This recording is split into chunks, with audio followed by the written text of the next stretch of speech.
Standing Committee on Finance pursuant to Standing Order 108(2) and the motion adopted by the committee on Wednesday, November 16, 2022. The committee is meeting to discuss Bill C-32, an act to implement certain provisions of the Fall Economic Statement, tabled in Parliament on November 3, 2022, and certain provisions of the budget tabled in Parliament on April 7, 2022. Today's meeting is taking place in a hybrid format pursuant to the House Order of June 23, 2022. Members are attending in person in the room using the Zoom application. I'd like to make a few comments for the benefit of witnesses and members. Please wait until I recognize you by name before speaking. For those participating by video conference, click on the microphone icon to activate your mic, and please mute yourself when you are not speaking. Interpretation for those on Zoom, you have the choice at the bottom of your screen of either Floor, English, or French. For those in the room, you can use the earpiece and select the desired channel. A reminder that all comments should be addressed through the chair. For members in the room, if you wish to speak, please raise your hand. For members on Zoom, please use the raised hand function. The clerk and I will manage the speaking order as best we can, and we appreciate your patience and understanding in this regard. I'd now like to welcome our Deputy Prime Minister and Minister of Finance, the Honourable Chrystia Freeland. Welcome, Minister. And joining the Minister from the Department of Finance, we have Associate Deputy Minister Nicholas Leswick and Assistant Deputy Minister of Tax Policy Branch, Jodrag Jovanovic. And thank you for joining us. And Minister, we are all ears for your opening remarks. Okay. Well, thank you very much, Mr. Chair, committee members. And I do really want to thank Nick and Mio for being here with us today. Both of them and all of our officials in the Department of Finance have really been working remarkably hard, and I'm really grateful. Monsieur le Président. Chair, I am happy to appear before you and the members of the committee today to discuss Bill C-32, and I'd like to explain why it's so important for us to work together to get this bill adopted. First of all, we'll be limiting in a permanent way interest on Canadian student loans and also apprentice loans, which will allow young people to actually save $410 on average. And we've also got funds so that the Quebec students will be able to profit from this measure. Growing small businesses from 15% to 9%. This is the delivery of a key commitment we made in the spring. We're permanently increasing the corporate income tax rate of banks and life insurance groups by 1.5%, and we're implementing the Canada Recovery Dividend, a one-time 15% tax on their income above $1 billion to support Canada's COVID recovery. Le projet de loi Bill C-32 will also allow us to carry through our plan to make housing more affordable, and we are creating a tax-free first home savings account, which will allow Canadians to actually save funds so that they'll be able to save up to $40,000 for buying a home. And there will also be a tax credit for multi-generational homing, which can come to $7,500, so that Canadian families will be able to allow a grandparent or a family member with disabilities to be able to live with them. And we want to ensure that the profits from the resale of properties that have been held for less than 12 months should be fully taxable, and thus we will contribute to ensuring that homes are used for Canadians and are not just used for flipping and for assets. And we also want to reduce the closing expenses for the purchase of a first home, so that we can give $1,500 to compensate for the increase in the closure expenses related to the purchase of a first home. Of the fall economic statement was about growing our economy and creating good jobs. And this legislation helps deliver on that. We're launching the Canada Growth Fund, which will help bring to Canada the billions of dollars in new private investment required to reduce our emissions, grow our economy, and create good jobs at the same time. And we're delivering a new 30% critical mineral exploration tax credit that will help make Canada a global leader in an industry that is essential from everything from electric cars to cell phones. Before I close, Mr. Chair, I also know that you will be hearing from witnesses about the Canada Workers' Benefit. The Canada Workers' Benefit tops up the income of our lowest paid and often most essential workers. No one who works 40 hours a week should have to worry about paying the bills or putting food on the table. In Budget 2021, we expanded and enhanced the Canada Workers' Benefit to reach 3 million Canadians who do important jobs but don't get paid very much. The Canada Workers' Benefit can mean up to $2,400 for a working couple every year. The government currently delivers the Canada Workers' Benefit through tax returns. That means that eligible Canadians need to wait until the tax year is over to receive the money they have already earned. But bills need to be paid throughout the year. That's why in the fall economic statement, we further improved the Canada Workers' Benefit. We've expanded the Canada Workers' Benefit to reach up to 1.2 million additional hardworking, low and modest income Canadians.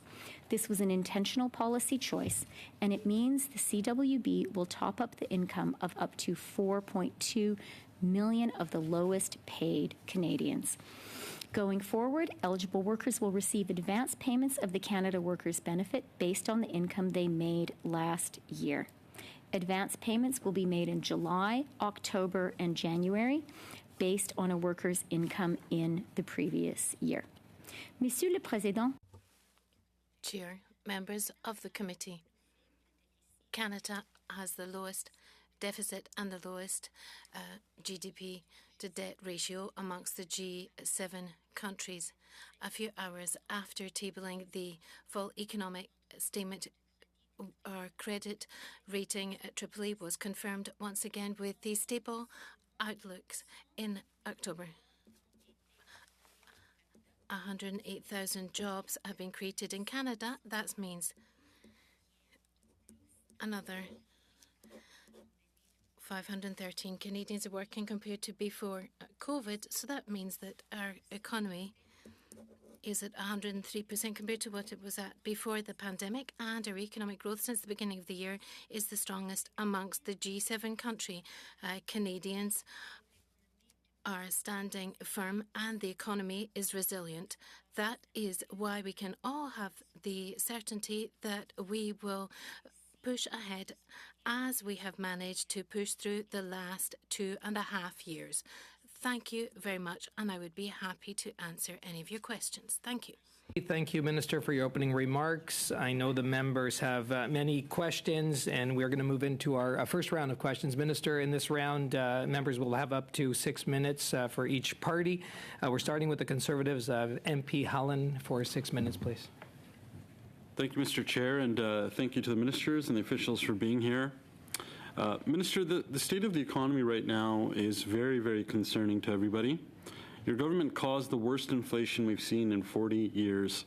$110 billion added to the national debt before COVID even started, over $500 billion in the last 2 years, 40% of which wasn't even COVID related. When our leader, Pierre Poilievre, was warning your government that there was going to be inflation, you claimed that it would be deflation. As inflation was taking off, you claimed it would be transitory. Inflation has been above the target rate since February of 2020.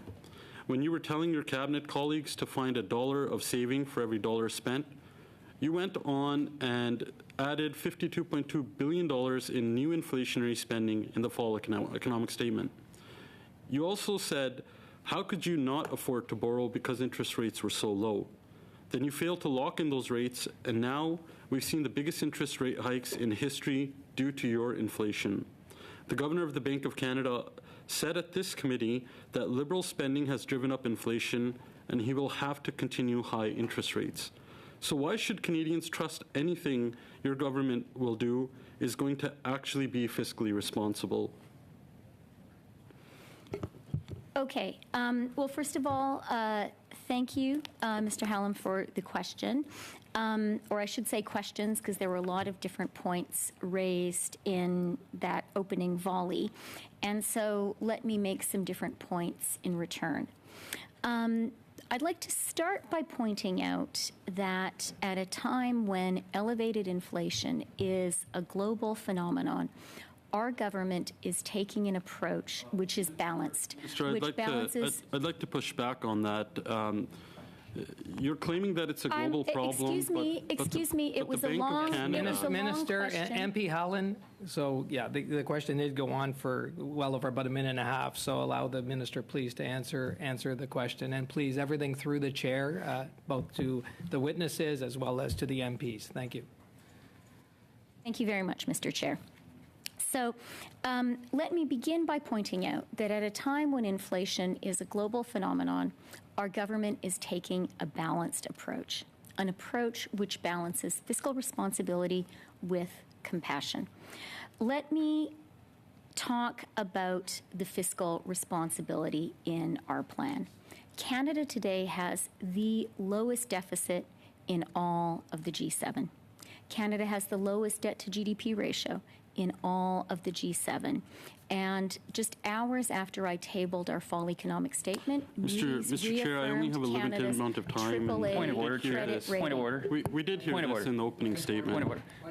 I think we owe it in this committee, and Mr. Hallan has reminded me of this in the past, how important it is that we give the witness at least equal time in response to the question as the questioner takes in asking it. Mr. Hallan took, as you pointed out, Chair, a minute and a half. You should give the minister a chance to respond. I think everyone's eager to hear the answers to the questions he's asking. So just say that we've heard that in the opening statement already, and I only have a limited amount of time. So the minister is answering your question. Allow the minister to answer the question, then go on to your next question. So, Minister, to finish off this question, and then MP Howland. So, just hours after I tabled the fall economic statement, Moody's reconfirmed Canada's AAA credit rating with a stable outlook. That makes Canada the third largest AAA rated economy in the world, and it speaks to our government's sound fiscal management. We also know now is a time when Canadians need compassion, and that's why I am very pleased that just this fall we've managed to double the GST credit, provide rental support to people struggling to pay their rent, provide dental care, provide permanent permanent elimination of interest on Canada student loans, and augment the Canada Workers' Benefit. So, Mr. Chair, the minister talks about global problems, and it seems like everything is anything but the Liberals' problem, but it's completely opposite. And I will assure the minister that most Canadians don't care about a rating from Bay Street. Most Canadians don't know what that rating even is. What they know is that the inflationary spending her government has done is putting more of them into food banks and leaving them to pay more for their mortgages and worrying about insolvency. The Governor of the Bank of Canada told this committee that the nearly 7% inflation rate that her government caused is going to cost each Canadian $3,500 next year. And again, blaming all other factors is completely avoiding the situation they've created. The governor also said at this committee last week that had their government not spent as much as they did, inflation wouldn't be this bad. He noted that with inflation at nearly 7%, every Canadian will be paying $3,500 more. That's a 50%. As 50% of variable rate mortgages are now hitting the trigger rate, 1 in 5 Canadians are skipping meals or reducing how much they eat. And the majority of Canadians who answered a poll said that they couldn't survive a recession if it lasted longer than a few months. And your government put Canadians in this position, and your future Liberal leadership opponent, Mark Carney, even admitted to a Senate committee that inflation is a domestic problem, not a global problem. So we know that the relief measures proposed in C30, 31, and the FES will be evaporated by inflation. So why is the government not trying to tackle the actual root cause of the mess that they created? Mr. Chair, I'm going to start with the beginning of that very long set of comments. And I'm going to start by saying I actually do think Canadians care about Canada's AAA rating. I think Canadians are smart. And I think Canadians understand that Canada's AAA credit rating represents a nonpartisan verdict on the management of our government's finances. What that says is a professional rating agency whose job is to determine whether our government's approach is fiscally sustainable has said, yes, it is. And I think Canadians understand that, setting aside the sound and fury of partisan debate, that does really, really matter. I'm going to offer for the Canadians listening another objective, nonpartisan verdict on our fall economic statement. And I'm going to quote the Globe and Mail, which doesn't always agree with our government's policies. Here's the quote. It is, broadly speaking, the right approach. Canada has the slimmest government shortfall in the G7. In inflation-fighting terms, that has Liberal fiscal policy looking pretty good, especially graded on a curve. That's an objective, nonpartisan judgment, Mr. Chair. Sure, thank you, MP Howland. And now we're moving to the Liberals for 6 minutes. MP Baker, please. Thanks very much, Chair, and thank you very much, Minister, for being here with us today. Before I get into my questions, I just wanted to address something that MP Howland raised.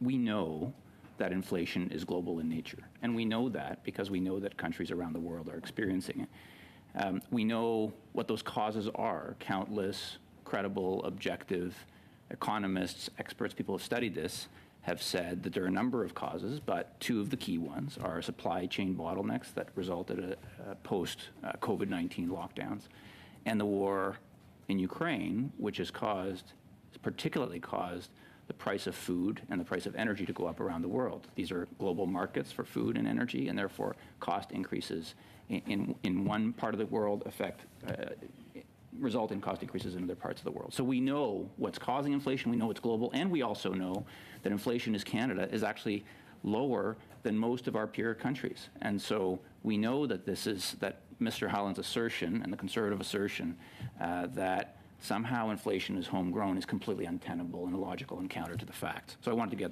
to share that perspective with you, Minister. As I listened to you deliver the fall economic statement in the House, it was clear that you presented a plan that was meant to grow the economy, create opportunities for Canadian workers, attract investment, and also work on increasing productivity in Canada, and while also providing relief to Canadians. And you spoke to that in your opening remarks. Relief to Canadians who are struggling with the increasing cost of living to pay their bills. And there were a number of policies in the fall economic statement. I won't cite them all, but there are a few highlights that I think are important for my constituents in Etobicoke Centre. I think about the elimination of the interest on Canada's student loans. I think about the first-time home buyer savings account, which gives first-time home buyers the ability to save up to $40,000 tax-free.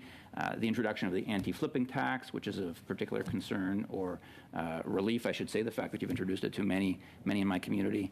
And I really think it's important that all of us on all sides of the House, and particularly on this committee, work hard to get these measures passed as soon as possible so we can get this assistance and the support to Canadians who are struggling with inflation as soon as possible. But, Minister, many of my constituents have told me that they want us to be there to help Canadians through this difficult time, but they also want us to spend within our means and be fiscally responsible. So could you share with us what metrics do you think are most useful in evaluating our financial health, our fiscal health?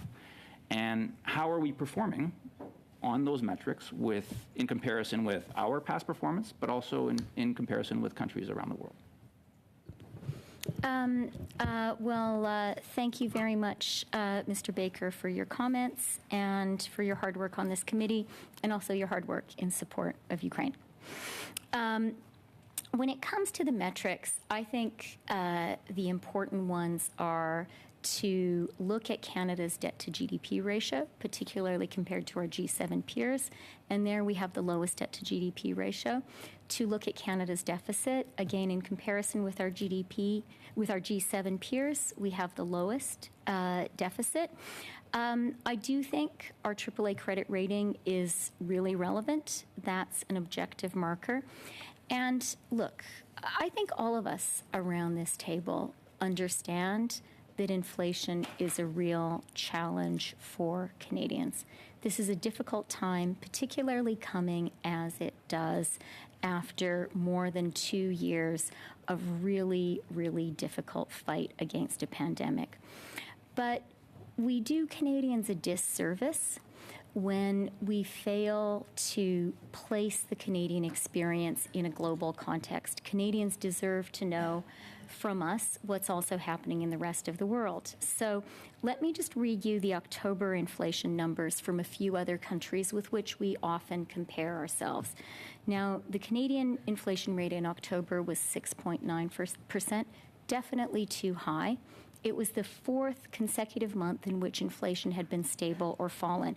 Here was the inflation rate in a few peer countries: 14.3% in the Netherlands, 11.1% in the UK, 10.7% in the euro area overall, 10.4% in Germany, 7.7% in the United States. So that global context is definitely important to bear in mind.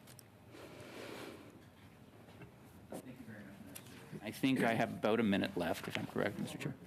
So what I wanted to do was to ask you about one of the specific measures that is in the fall economic statement, which is the anti-flipping tax. And I'm wondering if you could share with us, with Canadians who are watching this hearing, what impact that will have. Why did you introduce this? How will it benefit Canadians? Thank you for the question. And again, you know, as we heard just now in question period, as we're going to hear around this table this afternoon, I think all of us disagree about many things. But I think there are some things we agree on. And one of those things is that every Canadian has the right to a place to call home. A concern that I think many of us share, certainly a concern of our government, is that housing shouldn't become a speculative asset. Homes should be for Canadian families. And so this anti-flipping tax is a measure designed to ensure precisely that. And I do have the chance to personally thank Mio and his team for the unprecedented and I think very powerful tax measures that they have put in place to help Canadians afford a place to call home. Thank you, and thank you, MP Baker. We are now going to the block, and MP Sainte-Marie, I believe. Oui. Yes, thank you, Chair, and greetings to the Minister. Thank you for being at the Finance Committee this afternoon.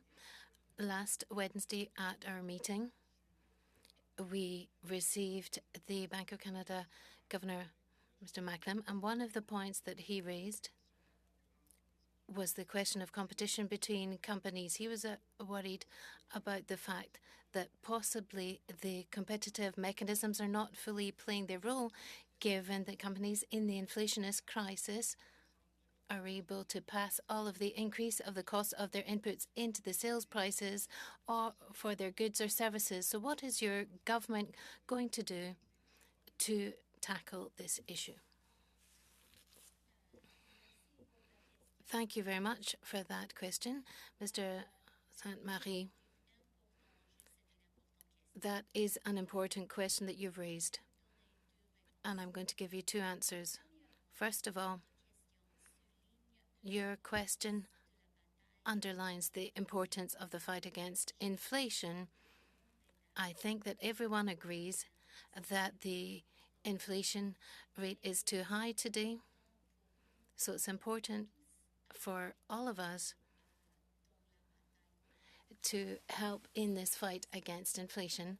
That is why we have chosen a responsible fiscal approach so we don't prevent the Bank of Canada to carry out its work against inflation. Then secondly, when it comes to competition, I completely agree with you.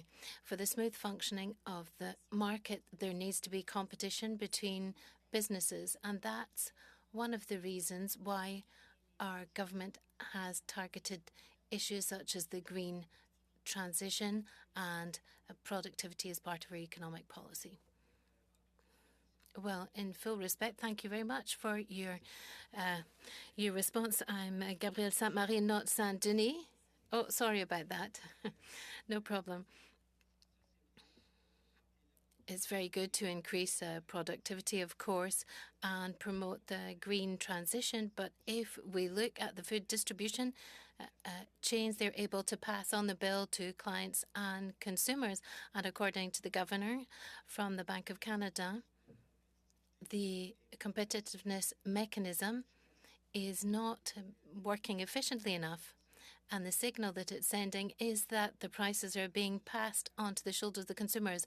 And that's just one sector amongst others. I know that there's the Competition Act and there's the Competition Office. So how can you actually rebalance the power between businesses on the one hand and consumers on the other? Thank you very much, Mr. Sainte-Marie. And once again, I apologize for making that terrible mistake with your name. I'm very sorry about that. Together with my team, we work very closely with your team, and thank you very much for that. I agree with you that competition is an important element within the Canadian economy, and we always have to push forward on that. You've already mentioned the various institutions and mechanisms that already exist to ensure that there's enough competition in our economy. And I can reassure you that I work very closely with the Industry Minister, Mr. Champagne, and I will continue to work with him to make sure that competition is present in the Canadian economy, because I agree with you that it's only thanks to competition that consumers can actually receive services at adequate or appropriate prices. Thank you. Of course, I'm awaiting concrete measures from the government, because what we see and what was recalled by the Bank of Canada governor is that the institutions and mechanisms are not playing their correct role. There is a problem in the current competition system landscape. And also last Wednesday, the Bank of Canada governor recalled us that during economic crisis or in the current situation, of course, he's keeping an eye on inflation and the growth of the economy, and there are choices and trade-offs to be made. That's not easy. And he also follows the employment rate and the unemployment figures, but he does not act in terms of the level of inequality. Now, if there's one lesson that we've learned from each economic crisis, whether it's been inflationist or recession, each time there's a crisis, inequalities increase, and it's those who earn less who are hit hardest. There are certain measures contained in your fall economic state and also in the spring budget in order to support those who are more disadvantaged. But generally speaking, how is your government going to work in the longer term to reduce these inequalities that are increasing with each economic crisis? Thank you very much, Mr. Sainte-Marie, for that question. It's a very important one. As you know very well, this question of inequality is a question that I find very important for the Canadian economy, personally speaking, and I am proud to say that our government has succeeded in limiting the level of inequality within the Canadian economy since 2015 with various measures such as the Canadian Child Benefit. We have implemented permanent measures that work well in terms of inequality, and also our project for early child care is an important element, daycare services. During the pandemic, we thought a great deal about this, and that is one of the reasons why it was important for us to implement very, very impactful, significant measures to support Canadians during this national crisis period. And as you've also underlined, in the fall economic statement, we've taken a balanced approach between fiscal responsibility and compassion. And we decided to target our assistance to the Canadians that are less fortunate, less well off. We did that with the GST and also with the assistance to students, rental assistance, and with dental care.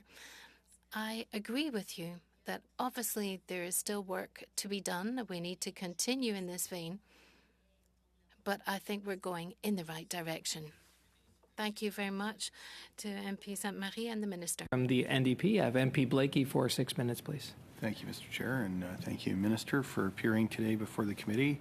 In your opening remarks, you made reference to some measures your government has already taken in order to provide financial relief to Canadians, among them items from the Supply and Confidence Agreement in respect of the dental benefit, the Canada Housing benefit, also the doubling of the GST tax credit that New Democrats have been pushing the government to do for some time this year before that decision was finally taken. Another thing New Democrats have been calling on the government to do as part of a package of financial relief has been to remove the GST on home heating, but we have not seen that, any commitment from your government, neither in the House nor in the fall economic statement or its accompanying legislation. And I wonder if you could explain to the committee why it seems your government is not open to the idea of providing GST relief on home heating. Well, first of all, if I may, since you've mentioned dental and rental support, they say defeat is an orphan and victory has 1,000 fathers, maybe 1,000 mothers as well, 1,000 parents. I do think that the rental support is much needed, and I'm glad we're able to provide it now. And when it comes to dental care, I think that is a historic measure, and I'm glad we're able to cooperate with the NDP on providing it. I'm going to be really sincere for a minute. I think future generations of Canadians are going to look back on that, and they're going to say, wow, we can't believe it took so long, and we're glad it's there. That's certainly what I hear from people. In terms of your specific question on home heating, I think the right approach is to provide targeted support to the Canadians who need it the most and to let them spend that money in the ways that they choose to spend it. And so given, we've been talking a lot about the need for fiscal responsibility, I take that very seriously. I think the funds available to us to support Canadians in these challenging times are necessarily finite. And I think the best way to do it is to figure out who are the people who need support the most, to send the money directly to them, and to then let them make the choices as to how they spend that money. Well, as winter sets in and people are getting their heating bills, I do look forward to hearing some kind of concrete proposal from your government on how we can help Canadians who are being affected by that cope with those additional costs beyond what's already been announced. I want to talk a little bit about some folks who do have a fair bit of money. Loblaws, of course, is one of them. They're not the only one. Oil and gas companies have been making record profits. Other big box stores have made record profits during the pandemic. Of course, in this legislation, there's the Canada Recovery Dividend, which you talked about in your opening statement, another Supply and Confidence Agreement commitment, but something we've made no secret about, the fact that we would like to see applied in the oil and gas industry and also to big box retailers, including grocery stores. And I know in some cases you've said that it would be unfair to apply the Canada Recovery Dividend to those companies, despite the fact that they've been able to use their position within particular industries that provide essential goods to Canadians in order to increase their profit during these times. I think of the reports by the Canadian Centre for Policy Alternatives, the Canadian Centre for Tax Fairness, that have said up to 25% of the current inflation we're experiencing can be attributed to price increases beyond increases in costs. We're not talking about passing costs on to customers. We're talking about extraordinary price increases that have resulted in these higher profits. So what principle of fairness is at stake here such that you don't think it would be appropriate to see some of these businesses that really have Canadians kind of, by the throat, so to speak, on whether it's on food or on energy, why it doesn't make sense to ask that they pay relatively more, commensurate with their increase in profits, in order for government to be able to provide assistance to people who are truly struggling. Thank you for the question. And I think where we agree is that, maybe building on Gabrielle's question about inequality. I think many of us agree here that paying your fair share is an important social principle and economic principle in Canada. What I would say is I think our government has taken real, meaningful action in that space. And, I mentioned in my opening remarks 1.5% permanent tax on banks and insurers, 15% COVID recovery dividend, the permanent luxury tax. We're bringing in some new measures now, the 2% tax on share buybacks. I think that is a really good measure to address some of the challenges that you've been talking about. And from my perspective, there are two elements of the tax on share buybacks that make it the right approach for Canada. One is it creates an incentive for companies to do what I think is the right thing, which is invest more in their productivity, invest more in their workers. The second element that I think is valuable for Canada, given our geographic location, is it's also a tax which the U.S. has put in place with the Inflation Reduction Act. So for these two reasons, that we thought was a good approach for Canada to take. And I do also want to point out, and we're introducing in this bill, many other tax measures, some of them less headline grabbing, but really significant. And I do want to take the opportunity to thank Mio and his team, because this is very sophisticated work. Things like IFRS 17. I want to ask about whether there's... That's the time that we have it. I know. It goes very quick, and that concludes our first round, and we're into our second round. And in this round, we have the Conservatives up first, and I've got MP Howland for the Conservatives. Thank you, Mr. Chair. Minister, your government is projecting next year Canada will only have a 0.7% growth in GDP. Your government had 15 good LNG projects on its table taking over in 2015. Not a single one has been completed. You oversaw the cancelling of Northern Gateway, Energy East, and Keystone XL.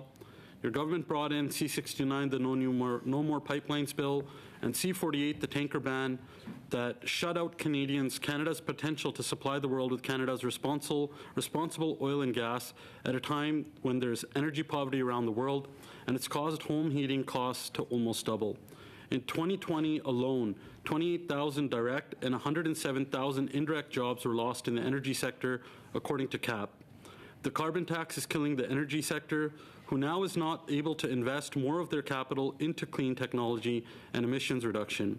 Even though the Liberals demonize the energy sector, it's the same energy sector that helped any growth on the government's books, and that's quite ironic.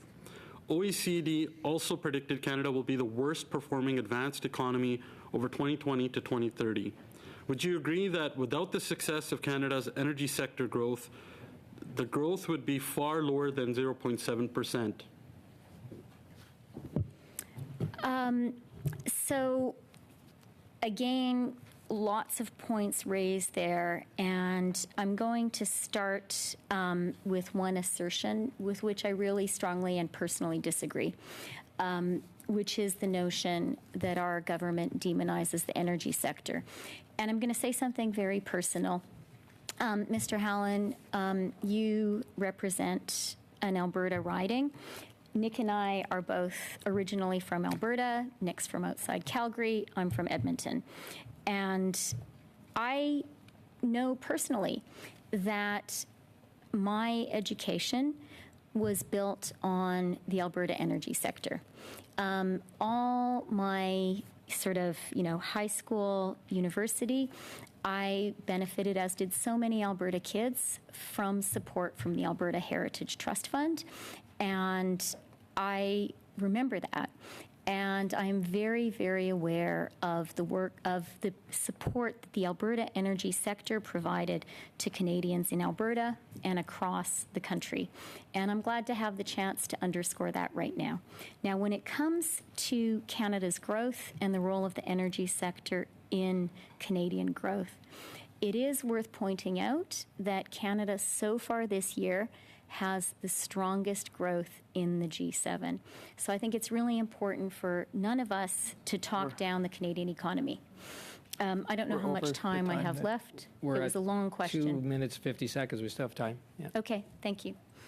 I would also like to point out that the West Coast LNG project is a very significant project that is creating good jobs in Canada and will provide important support of LNG as a transition Point of order, fuel. Mr. Chair. I understood that we were going to chair and roughly match the time. The minister spoke for a minute, my colleague spoke for a minute and 24 seconds. Yeah. The minister's now well over a minute and 40 seconds. So we're not going second by second for a question and answer. We're allowing for a question to be asked and an answer to be given, but it is not second to the second. Yeah. So allow the minister to conclude, and then I believe MP Lawrence, you're going to be on next. Is that correct? Okay. Yes. Yeah, and I'll just raise one more point, which is the importance of the Canada Growth Fund. This will invest in the green transition across the country.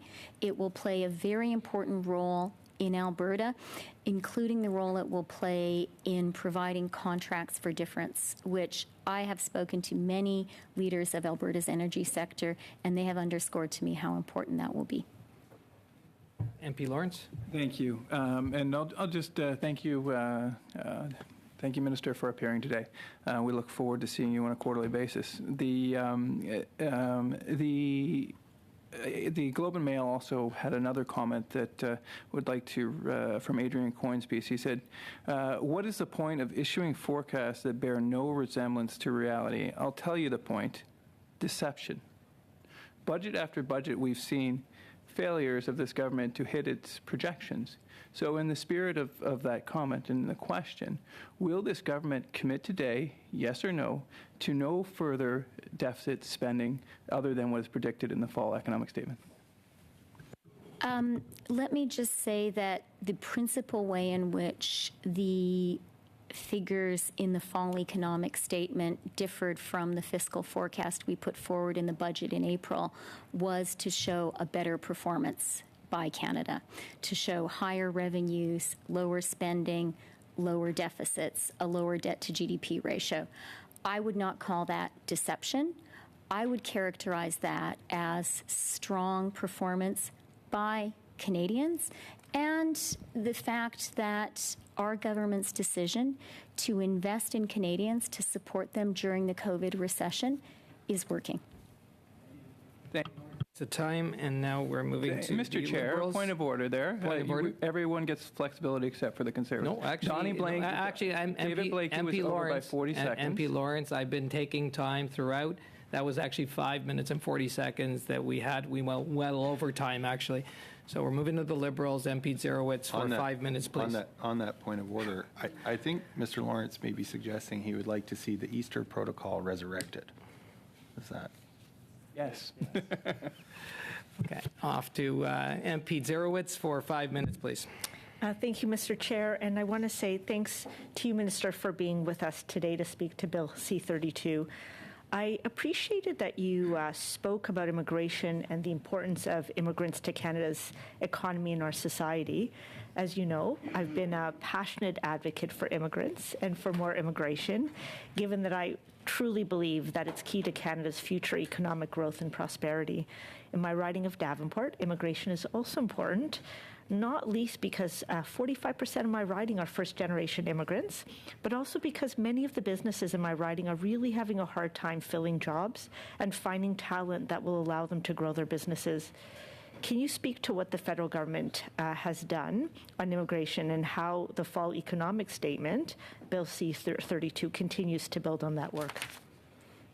Yeah, thank you very much for the question. And I am very familiar, Ms. Jarwich, with your riding because our ridings neighbor each other. It is a wonderful, vibrant community, which is lucky to be home to many new Canadians. I do think that a strength of our country is, notwithstanding the very legitimate and significant partisan differences that we are hearing today, we do have a strong national consensus in support of immigration. As a Canadian, as a citizen, as a person, I really believe that immigration enriches our country culturally, socially. As finance minister, I am absolutely convinced of the way in which immigration and our country's openness to immigration is a tremendous economic strength. That has been the case throughout Canada's history. It is particularly the case today when Western industrialized societies, including our own, are experiencing a real demographic challenge, which manifests itself in labor shortages. I think it would be fair to say that there is no industrialized country in the world as open to immigrants as Canada. That is a huge economic strength. It gives us huge advantages when it comes to meeting the demographic challenge. And, if I could, for a moment, speak to everyone here and speak to all Canadians, I think we can't take that our success hitherto in welcoming immigrants, we can't take it for granted. And as a country, we need to understand how much our well-being and prosperity has been based on being a society that welcomes immigrants, and we need to always think about how to maintain that.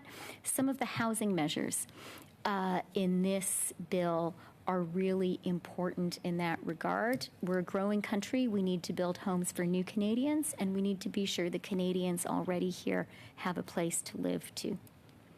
Thank you very much. And I believe that there's also $1.6 billion that I think has been allocated to help support bringing in the new immigration levels that is anticipated in the coming years, as well as some additional dollars to clear up some of the backlogs. So I want to say thank you for that, because I think it's important for all the reasons you've mentioned.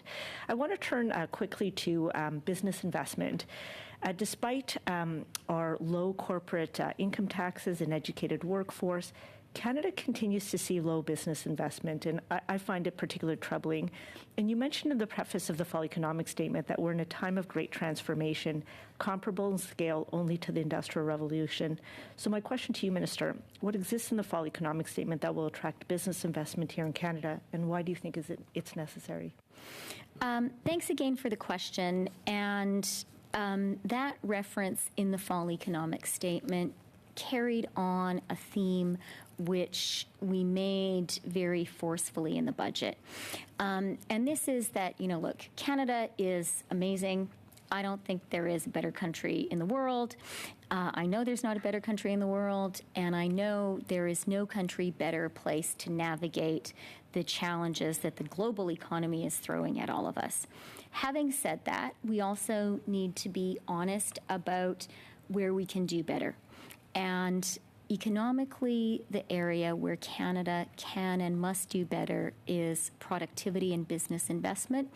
We put forward in the budget and elaborated in the Fall Economic Statement two really important tools to improve productivity and business investment. Those are the Canada Growth Fund and the Innovation Agency.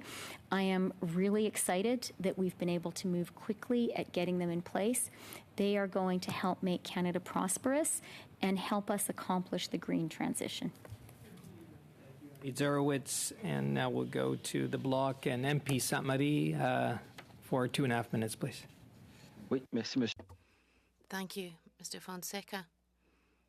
There are several environmental groups who are worried about the deployment of the small modular nuclear reactors. Of course, it doesn't emit many carbon emissions, but there are incommensurable problems when it comes to nuclear waste management and the risk of incidents occurring at a planetary level. Canada with Chalk River had near disasters in the 1950s, and there's this sad episode in Ukraine, and more recently in Japan. Accidents do happen.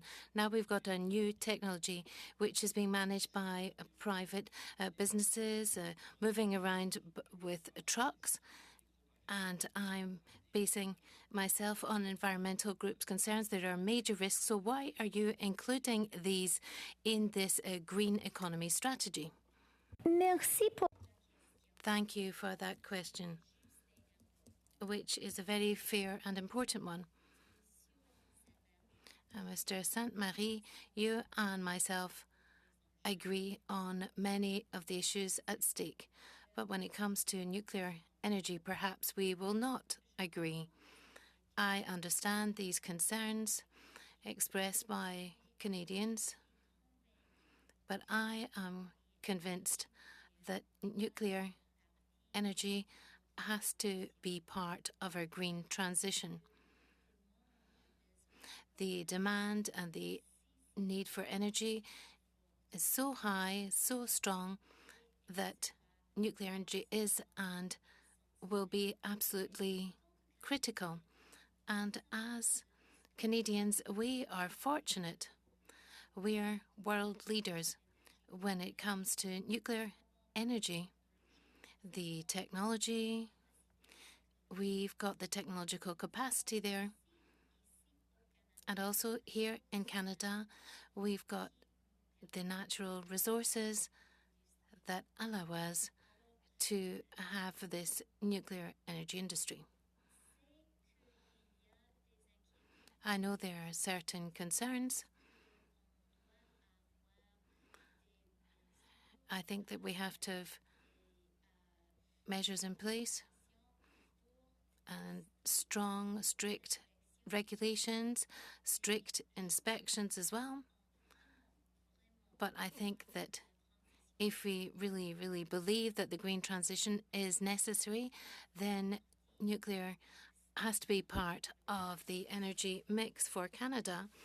And I must admit that when I discuss this issue with France, for example, our French counterparts absolutely agree with us. That is why, one of the reasons why the energy crisis in Europe is not as acute in France as in other European countries. So on your position, thank you. DP, MP Blakey for 2.5 minutes, please. Thank you, Mr. Chair. I want to kind of juxtapose two records. On the one hand, Loblaws is making $1 million a day more in profit than their historic banner year. So it's not $1 million in profit every day. It's $1 million more in profit against their most profitable year to date. We also have a position where more Canadians than ever are using food banks. And in that context, your government has chosen to limit its Canada Recovery Dividend or windfall tax, as a term others might use for that, only to the financial sector, when we've seen some other international jurisdictions apply windfall taxes on a more broad base, and despite the fact that you have a working partner in Parliament that would be willing to work with you in order to implement a wider windfall tax. So on what principle has the government decided not to take a wider approach to applying a windfall tax when we know there are industries that are making, where businesses are making a lot of extra profit on the very essentials that Canadians are having a harder time affording? Yeah, thank you for the question, which is an important one, and that in the Department of Finance we've devoted a lot of thought to. I'll just start by reiterating what we discussed earlier, which is our government does believe in tax fairness, and we think in Canada everyone needs to pay their fair share. When it comes to the specific principle and the specific question around the COVID recovery dividend and which sectors it should be levied on, we were careful and disciplined in that thought process, because it's very important from our perspective that for a windfall tax like that, that there be a clear, logical, intellectual justification. An intellectual justification and a fact-based justification. And when it comes to the COVID recovery dividend, the justification was as follows: that when COVID hit Canada, when we shut down our country's economy as a result, the government undertook emergency economic action. We basically put a floor under the whole Canadian economy, and all Canadians paid for that. There was a particular sector that benefited from that government action, a particular sector of the economy, and that was the financial sector, which would have suffered significantly had the government not acted, had we not stopped the COVID recession in its tracks. And for that reason, we believed it was economically rational and justified to put in place the COVID recovery dividend. So that was our rationale. I think that it is robust and it stands up. And I believe very strongly in tax fairness.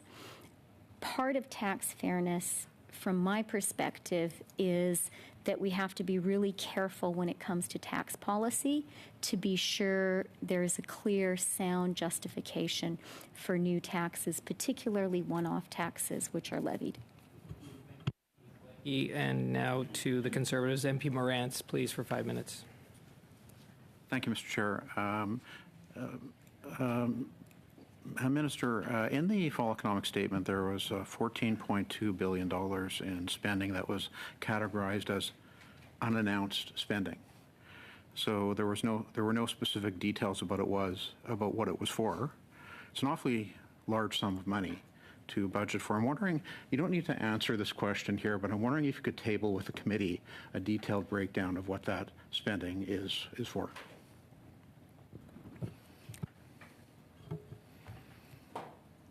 In the fall economic statement, we put forward very clear and detailed assessments of what the government had spent so far, some revenues going forward and expenditures going forward. We also believe that it makes sense to try to look around corners and to look ahead and to make some provisions for spending that we see Canada may be undertaking going forward. And it's important to be transparent with Canadians about that. In the spirit of transparency, would you table what it's for? Is this yes or no? Are you going to table or not? You could say no. Our government, it presents, and our finance presents. I'm going to go on to my next question. I just have a limited time, but I'll take that as a no.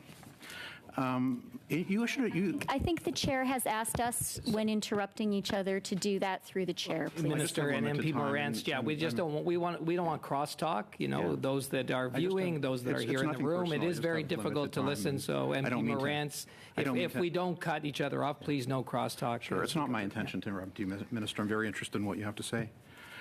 You issued a directive to your cabinet colleagues that they must find internal savings of 25 cents for every new dollar of spending. Across all government departments, what's the total amount of internal savings that you asked them for? Just a number would be good.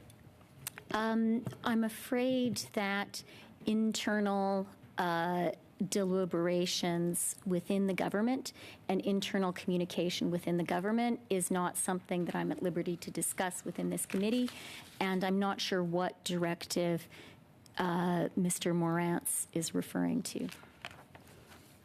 Okay, I'll go on to my next question, but it was reported in the Toronto Star. You can have a look at the article. I'm glad that the Conservative members see the Toronto Star as a good source of information and economic analysis. Yeah. So, the Governor of the Bank of Canada was here last week. I'm wondering if you're familiar with his testimony. He said that if the government deficits over the last 2 years had been lower, inflation in Canada would have been less. Do you disagree with his opinion? Let me say two things about that.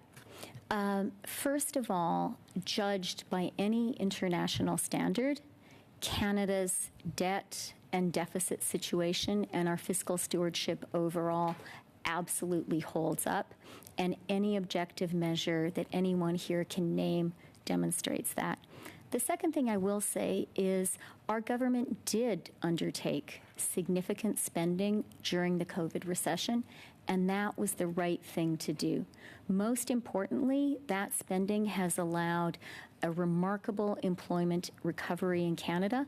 117% of the jobs lost to COVID have been recovered, compared to 103% in the U.S. I just want to know if you disagree with the statement.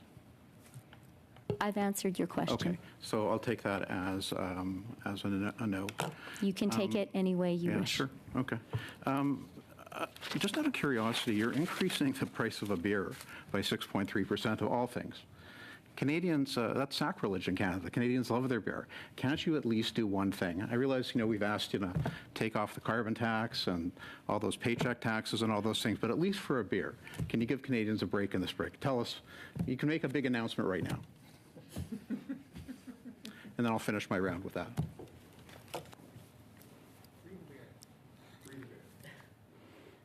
I guess that stands alongside crypto as one of the Conservative Party's main pieces of financial advice.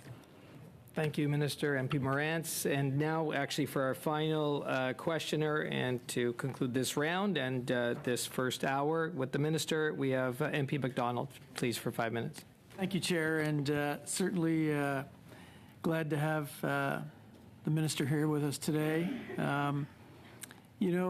Sitting here listening to the questions and being a relatively new MP, what we've gone through, and I'm glad that you've mentioned COVID, because I think, you've steered the ship through the most likely turbulent times in could possibly be the history of our country.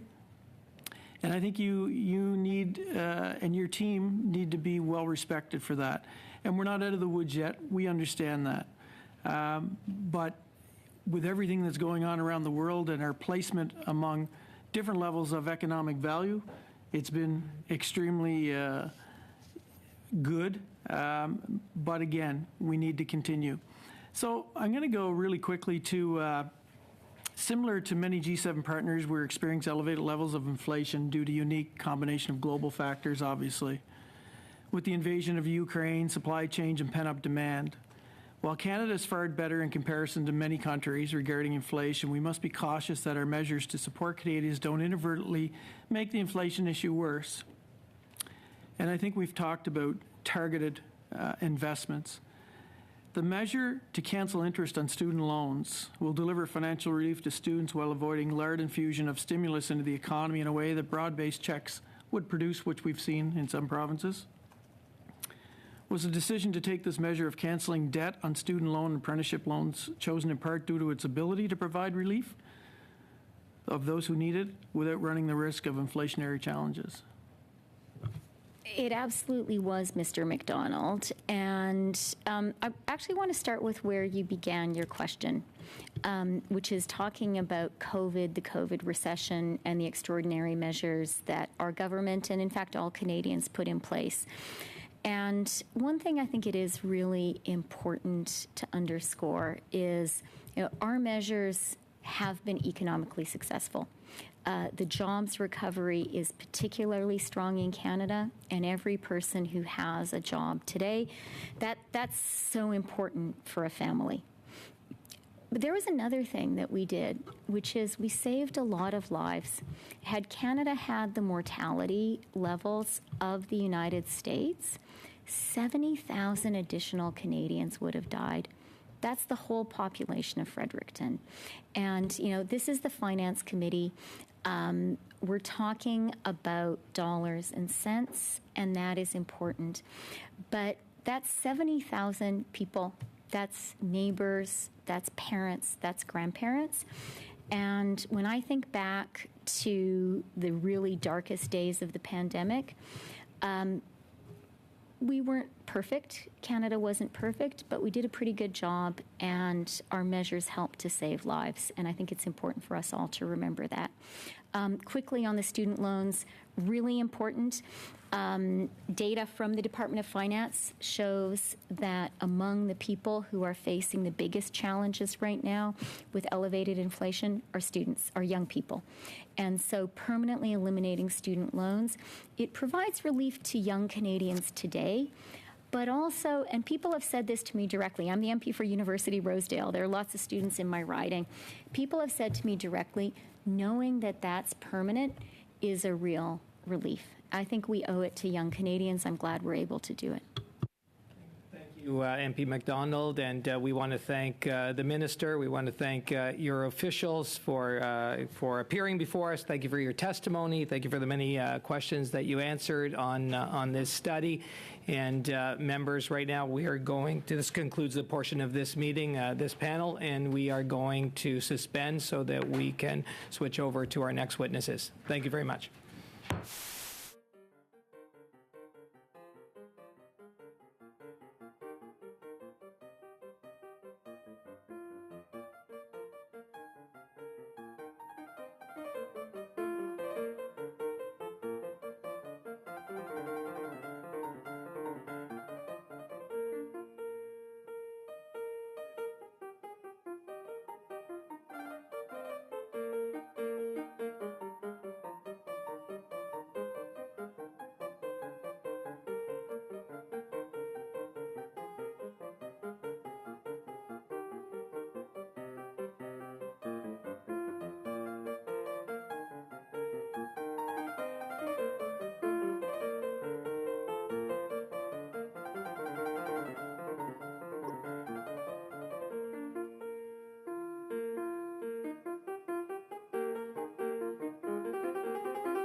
second hour. Members, just a little quiet, members.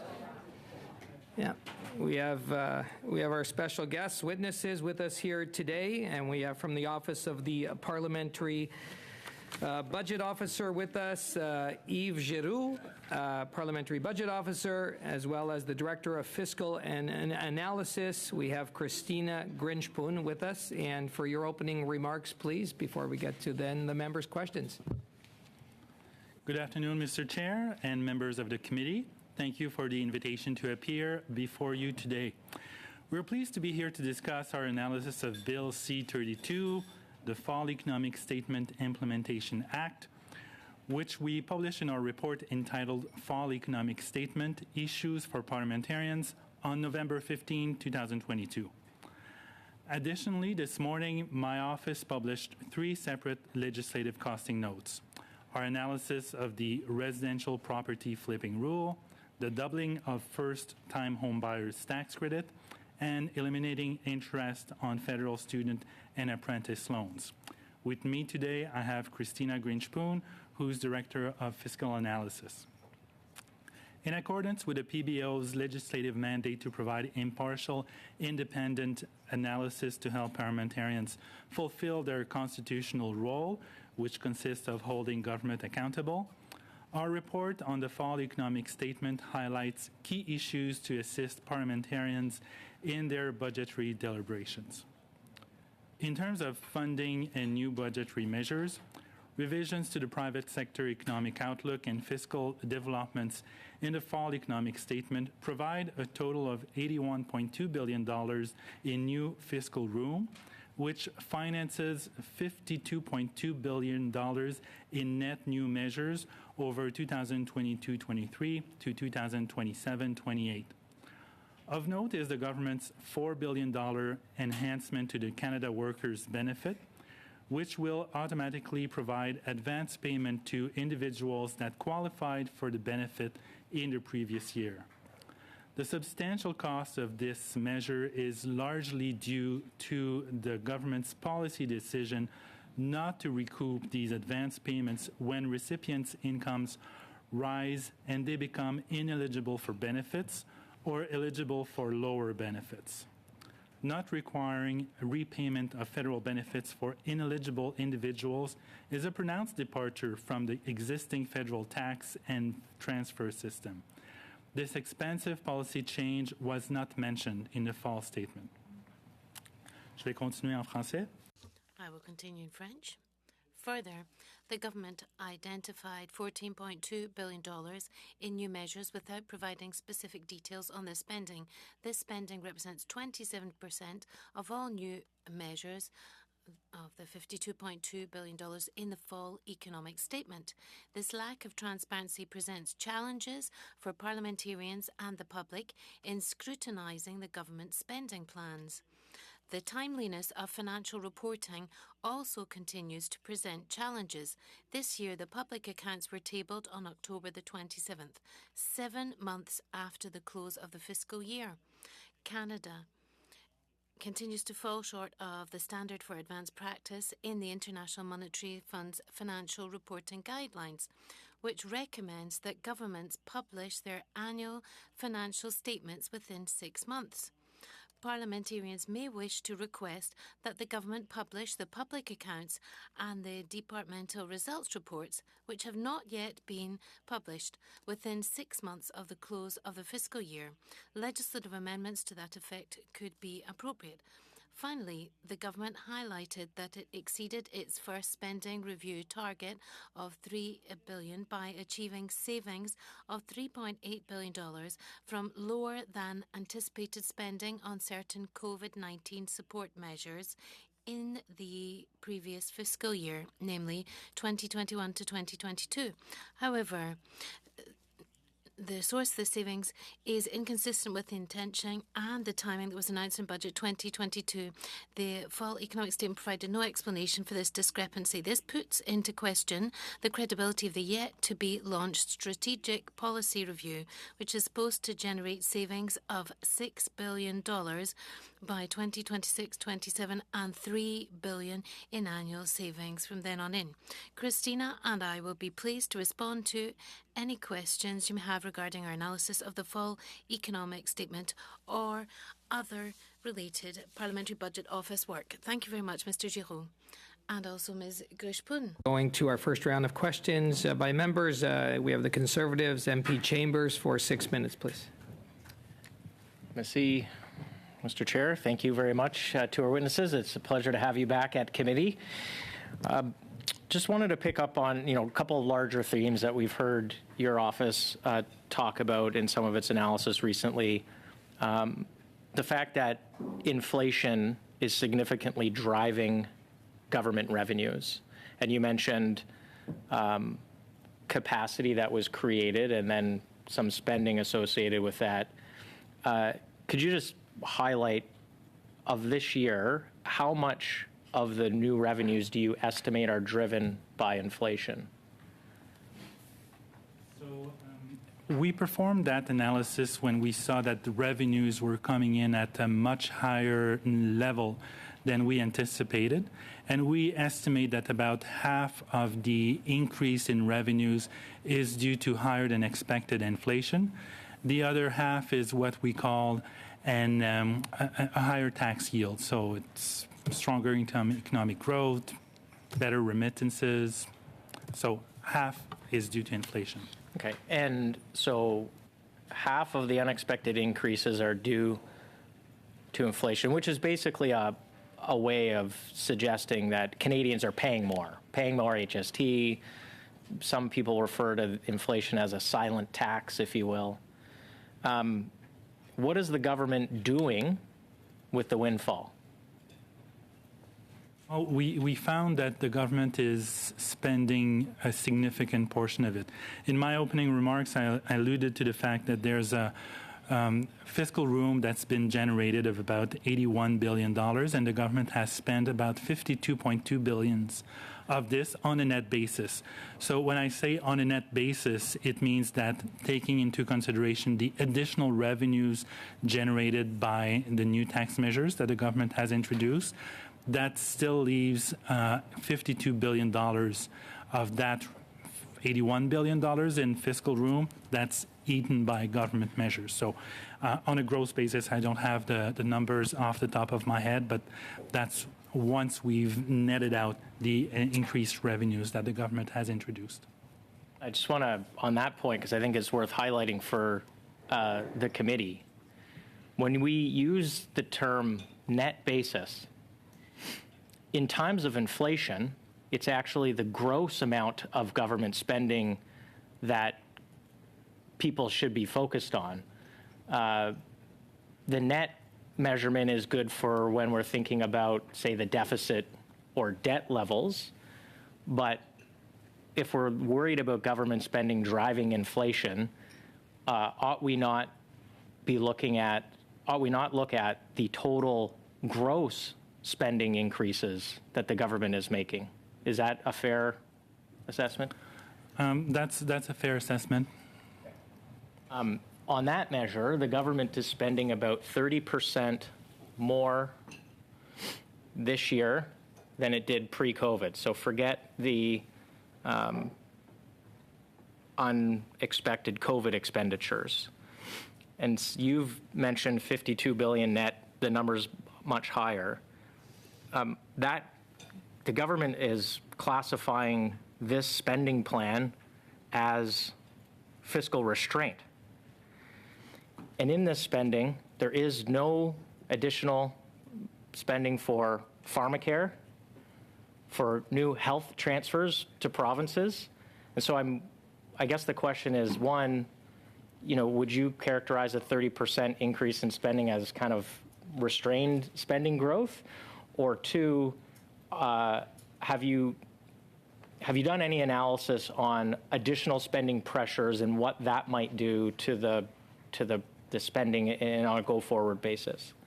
Well, there's a couple of points to your question. So first of all, would I qualify this as restrained spending growth?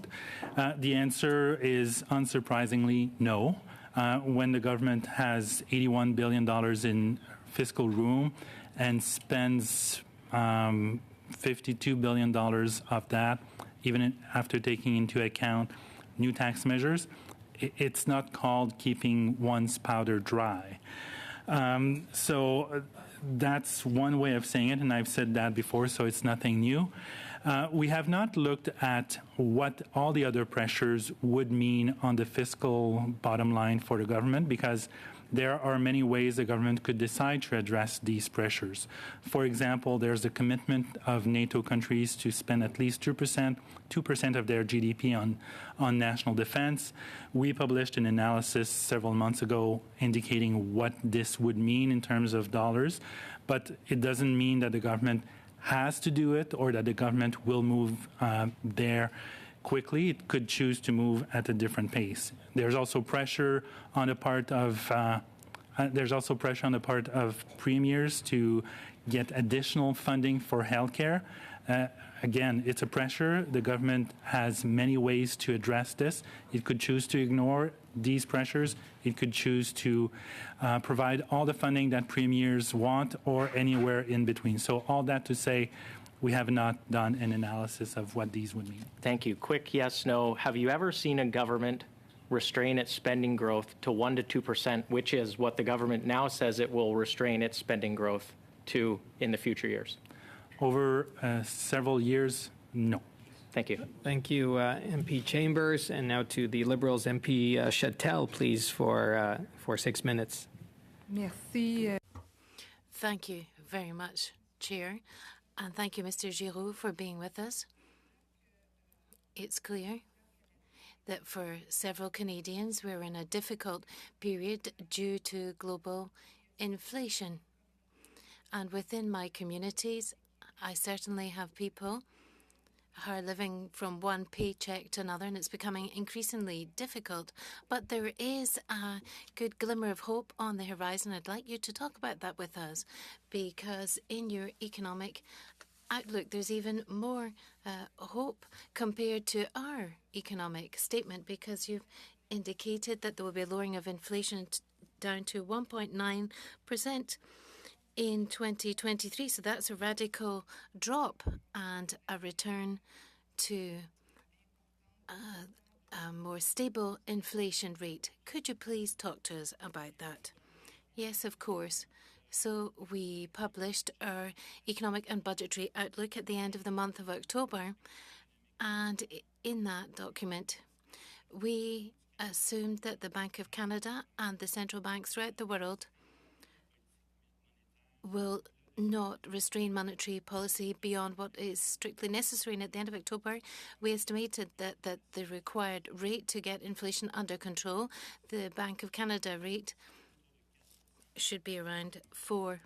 That is still our opinion, and a 4% rate would be sufficient to bring inflation down to around 2.3% in 2024, and then 2% as of 2025 and the following years, in a scenario where the central banks, including the Bank of Canada, would put further constraints on monetary policy and increase further the interest rate beyond what we consider to be necessary, then the inflation rate would go down a bit faster, but it would bring with it significant costs. So our basic scenario, where the Bank of Canada and other central banks do what is necessary without going too far, would mean that the inflation rate would go down over the next few years, and economic growth would take a time out in 2024 or 2023 rather, and would gradually recover as of 2024. And when we're talking about this, we can see that things are not so rosy in other G7 countries, where they are suffering even more in terms of inflation, but they don't have such hope-filled scenarios as ours. So thank you very much for that. Now, we've talked a great deal about fiscal responsibility. in these difficult moments to have targeted measures for those who need them the most at the moment so that no one falls into poverty in Canada. That is what our government is trying to do with the measures which have been announced that really target the households with lower incomes. And you have shown in your analysis that this will have minimal impact on helping those who are the least well-off, families and low-income workers, but they are going to be helped during this difficult period, and that would mean that there will be minimal pressure on inflation. So can you talk to us about these more targeted measures and their impact? After multiple investigations, we considered the inflationist impact of the measures that have been announced by the government in September. For example, the temporary increase of the GST credit and the dental plan and the housing top-ups. And our conclusion was that the impact on inflation would be marginal. We're talking about a very small percentage, 0.0 something percent, which would be added to inflation because of these targeted specific measures. And that's comprehensible, given that this is an amount which in some cases is temporary and it's a relatively low amount given the size of the economy. And when you refer to measures, we're talking about very targeted measures, and we talk of the impact of the doubling of the GST credit and the housing benefit for those who need this the most, and also the dental care allowance. And you believe that that will help households, and at the same time it will reduce the negative impact that this could have on inflation. Is that the case? The design of these programs is such that it will help the households or the persons who are under a certain income threshold for the dental care allowance. It's those who earn less than 90,000 family for the GST credits. I don't have the figures off the top of my head, but it's a lower amount. So these measures are there to help households or people who've got a low or medium income level. That is why the cost is relatively limited. And another good news point, the unemployment rate is lower than what we had predicted. So once again, that is good news. And I think time is up for me, but thank you very much for your excellent work. Thank you very much, MP Chatel. We'll move to the block, and MP Sainte-Marie, please, for 6 minutes. Oui, merci, monsieur. Yes, thank you very much, Chair, and good afternoon to Mr. Giraud and Madame Grijsbrun. Sorry if the pronunciation is not quite right. Thank you very much for having accepted to come before the Finance Committee really at the last minute. That's very much appreciated, and thank you too for the 3 studies that were published this morning. They're very useful for us. At our next committee meeting, we'll be going through the study clause by clause. There will just be 2 committee meetings dedicated to Bill C-32. There will be 1 meeting with officials from the concerned departments and today's meeting. So my first question refers to elements mentioned in your presentation today. In particular, you have mentioned that the government has announced $14.2 billion in new measures without providing specific details on the spending, which represents 27% of all new measures, you've said. Can you give us some more explanations on how this has been presented and why they have not given more details, you think? Thank you very much for that question. The $14.2 billion that I mentioned in my opening remarks are over 6 financial years, including the current year, and it's for 2 headings. So spending initiatives that have not yet been announced and anticipated pressures in the short term. And this stretches over a period of 6 years. So the short term will last for 6 years, in fact. And we presume that this is for measures that the government imagines that they're going to announce over the next few months, but that they've not yet announced, of course, or else pressures that are quite well known with quite exact figures, because they don't seem to be rounded up figures. But once again, we don't have any details. When we put questions from my office, and we put questions to the Department of Finance officials, and basically all we got was the heading. So we didn't actually get very useful information back. So I think that then leads to other questions related to the transparency of the fall economic statement. The government seems to know quite well the measures that are going to be funded, but is not unveiling them yet. So that is the reason why we flagged this. These amounts seem quite precise. The government seems to have a good idea, but is not announcing it yet. The risk I see with that is that it will be difficult once the measures are actually announced to link that up with the financing and determine where exactly the funding was mentioned. Was it in budget 2022, 2021, the fall economic statement 2022? In these two lines that seem rather mysterious to me.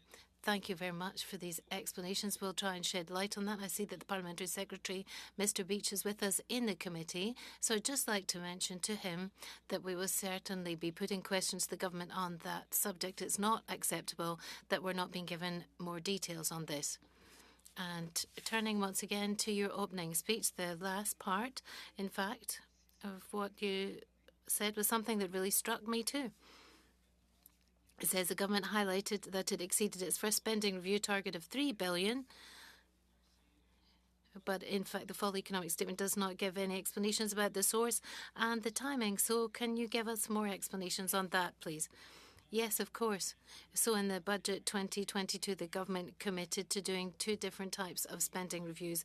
One first spending review was to concentrate on expenditure related to COVID, if I remember correctly, and that had to be for measures or spending that had to be committed after the budget. So the government had mentioned that we're going to try and reduce spending. I think it was in 2022, 23 or 2023, 2024. That's what they said back in the budget in April.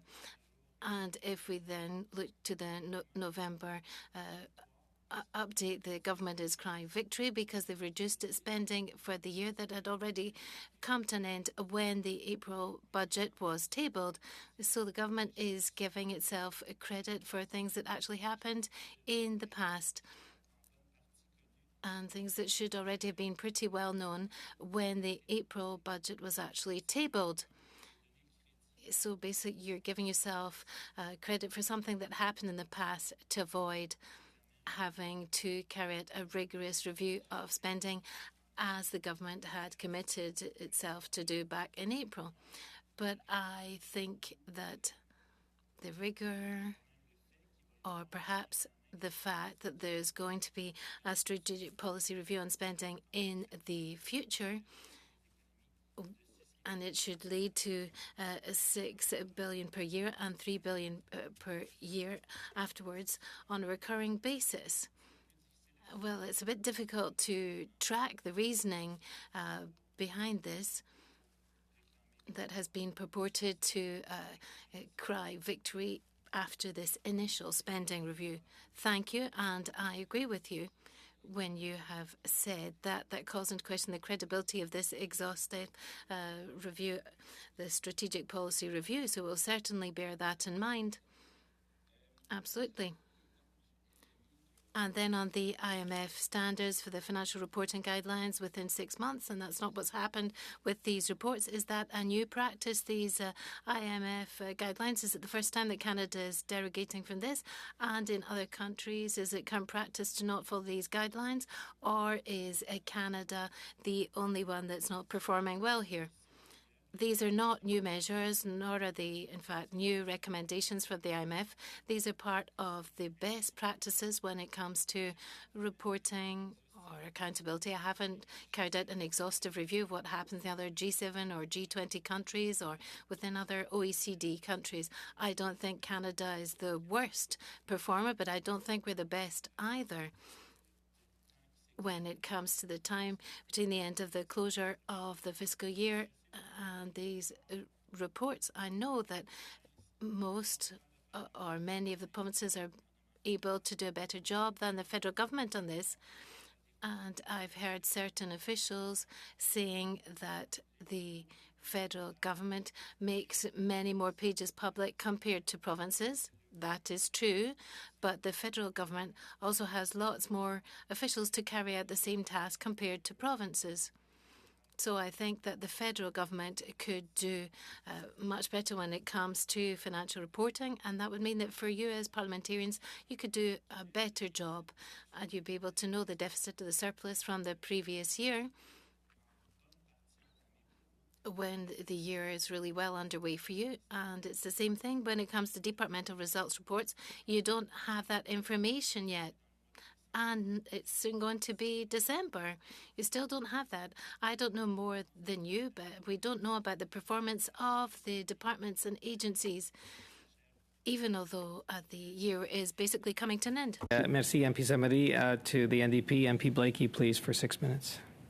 Thank you very much. I guess I just want to come back to this question of cost reduction that the government alludes to, and I'm wondering, you know, what do you think ought to be reported so that whether it's Canadians themselves or parliamentarians that are analyzing the government's claims about cost reductions, what kind of information do you think should be made available? Where is the best place for that information to be available? Should it have been in the fall economic statement alongside the claim about savings? You know, does it belong just in public accounts? Where and how do you think that should be reported so that we meet an acceptable bar of transparency? That's an interesting point. I think when a government decides to embark on a cost reduction or efficiency initiative, it owes it to parliamentarians at the very least, and Canadians more generally, to be clear about its objective. What's within scope, what's out of scope, the year where it will begin, the year where it will start to apply, where it will mature and all that, and the criteria it will use to determine what's effective spending and what has to be cut or let go of. I haven't seen anything like that for the exercise for which the government claims credit for things that should happen in the future, but the government claims credit for what's happened in the past. And I haven't seen any such criteria for the more strategic policy review that is still to be done. However, this strategic policy review that has yet to begin, there's still scope for the government to lay out what's in scope, what's out of scope, and what criteria will be used to determine whether what will be cut and what will not be cut, so that public servants working in these areas or groups or stakeholders that receive or benefit from government spending in these areas have an idea of what to expect or not. What would you say are some of the kind of candidate reportable items? Like, so if you were looking for reporting out on cost-saving measures, would you anticipate seeing a reduction in staff for a particular program? Would you anticipate seeing a reduction in successful applicants? Would you anticipate seeing or having some kind of allusion to reordering procurement contracts and showing savings from the, not necessarily revealing the contract, but saying, we used to pay X for the supply of this good and now we're paying Y? Like, what are some of the things that you would be looking for in a report by government in order to validate its claims about cost savings? Well, first of all, I should say I'm professionally, I'm agnostic as to whether the government embarks on that or not. That's a government decision. The government has made its decision known that it will do strategic reviews. Now that it's decided to do that, I think it has a duty of transparency. And to your question, I expect the government to clearly identify which areas and which programs and to provide a before and after picture so that my office can have a pretty good idea as to whether these targets will be met or will not be met. So, for example, if the government were to say we want to reduce our footprint, what's the starting point and what's the end point so that we can measure the accuracy of the government's claims. If it's reductions in the number of employees, the same thing. although that's more easily measurable. We have numbers for that.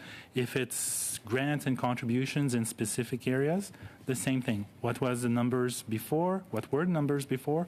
And what's the end point that the government has in mind? Now, in respect to some of the measures we were talking about earlier, we talked about the Canada Housing Benefit, the dental benefit, the GST credit, and you'd said that the inflationary impact of those programs would be negligible. I'm curious to know, of the $54 billion or so of the new spending for the government's windfall, how much of that is accounted for by these non-inflationary direct transfers to Canadian households, which, while they don't impact inflation, surely will have a positive net impact on Canadian household budget sheets? Well, I'm off the top of my head, I think it's about $4 or $5 billion in these temporary measures plus the dental benefits. But the $52 billion in total, like even though the $4 or $5 billion in this assistance for lower income Canadians doesn't have a meaningful inflationary impact, once you start having these measures and you get from $4 or $5 billion to 52, then the inflationary impact gets obviously higher. And so what would you say are, like, what would you point to as the new spending that government is undertaking to get to that $54 billion? I mean, obviously some of these programs are part of that. We know that they're not likely to have a high inflationary impact, but are there others that you are concerned about, or how do you get to the $54 billion? What are some of those programs that don't involve direct transfers to Canadian households? Well, I'm concerned about specific areas because, for example, we see that the government has core responsibilities when it comes to serving Canadians, and we've seen that with passport, with old age security applications, with EI applications, and immigration applications. So we've seen the troubles the government has had in fulfilling these services. And in the fall update, rather than seeing a rejigging or efficiency gains, we've seen the government pouring more resources into these sectors to admittedly meet service standards that Canadians expect of their governments. So I was a bit surprised to not see a better effort at improving efficiency, because we've heard throughout the pandemic that people who work from home are at least as productive as they were when they worked in the office, but that's not what we have seen, and that's not what my office has seen when asking simple questions. Thank you, MP Blakey. Yeah, MP Blakey. Yeah, so that we're well over, but that is the end of our first round. Members, looking at the time and our second round, I'll be generous, but we are going to divide the time equally amongst the parties. So just members, if you want to prepare in case you had two members and you want to split some time, we are starting, and it'll be about 5-ish minutes each for each party. We're starting with the Conservatives, and I have MP Morantz up for 5+ minutes. Thank you, Mr. Chair. And I'm going to share some of my time with Mr. Lawrence. But thank you for being here. Always enjoy your perspective on these matters. And I do want to ask you about the $14.2 billion, because one of the functions of your office is to ensure that the government is being transparent with Canadians when it comes to the allocation of their tax dollars. We had the finance minister in here just a few minutes ago. You were in the room, and I asked her about this, and she said something like, we need to look around the corner, and I asked her if she would table details of the spending, and she would not agree to do that. Are you concerned, like $14.2 billion, sometimes I think we get immune to these numbers when we hear about $500 billion in deficits and $1.2 trillion in debt. But $14.2 billion that's a big chunk of change. Are you concerned, and have you made these concerns known to the government, that they're not being nearly as transparent as they should be with this kind of spending? The concern I have is that the government will be announcing measures for sure, It has set aside some money, so it will then announce some of these measures. It will present a gross cost, and then in fiscal tables, it'll present minus resources already allocated. So it'll present it as a net cost that's significantly lower than the gross cost. But my office, me, you, it will be very difficult for any of us to ever reconcile that $14.2 billion with the minus amounts previously allocated. So it will be very difficult for any of us around this room or people who work with us to reconcile whether all of these $14.2 billion have been fully used or if they've been double counted.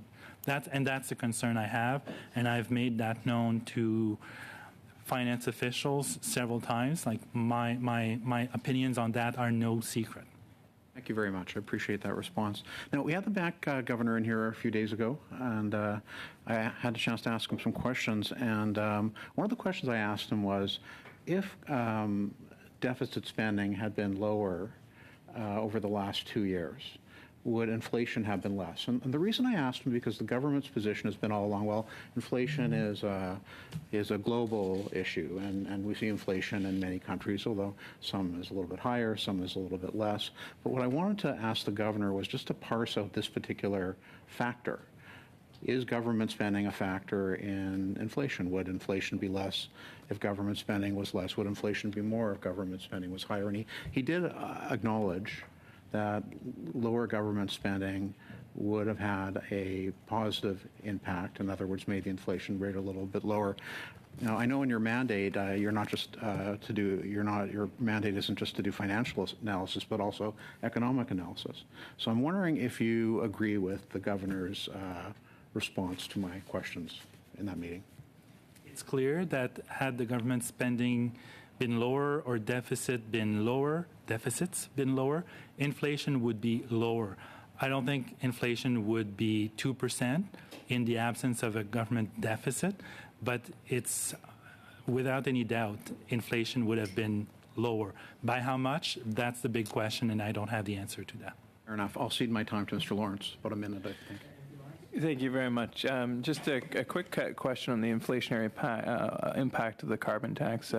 Tiff Macklin said that when it was at $40 per ton, the inflationary effect just on gasoline, natural gas, and fuel oil was about 0.4%. We now see it going up to $65 per ton, about a 60% increase in the carbon tax. Would it be fair to say that based on Tiff Macklin's analysis and your own analysis, and if you don't have an answer right off, that's fine, if you could get back to us, that you could reduce inflation by upwards of a full percent if, in fact, the carbon tax was just removed? That's something I would have to get back to you on, because there could be substitution effects affecting the number. 30 seconds. Okay, perfect. And just on that, another analysis I would love to see is, so the government, is my understanding in their Falcon Economic Statement, is saying that there'll be no new spending. They haven't done that. They haven't done that yet in 7 years. If you took the average amount of that additional spending, taking out the COVID spending, and you actually said that that's the amount that they're actually going to spend over the next 5 years, what would be the impact to the deficit and the debt? If you could do something like that, that would be greatly appreciated. Okay. MP Lawrence, and now moving to the Liberals, MP Baker, for 5 minutes, please. Thanks very much, Chair, and I'm going to share some of my time with MP Zarowitz. Mr. Giroux, thank you for being here today. I have a series of questions, and so and I think I'm hoping that they elicit brief answers in the hope that we can get through all of them. So the first question I'd like to ask you is about the Canada Workers Benefit, which you have spoken about recently. And would you agree that the Canada Worker Benefit payment amounts begin to be reduced once people reach a net annual income level of $22,944, which equates to about, I believe, about $11 per hour for somebody who's working 40 hours a week? Would you agree with that? Yeah, that's a fact. That's a fact. Okay. Would you categorize people at this income level as being among the hardest hit in terms of the impact of inflation? Clearly.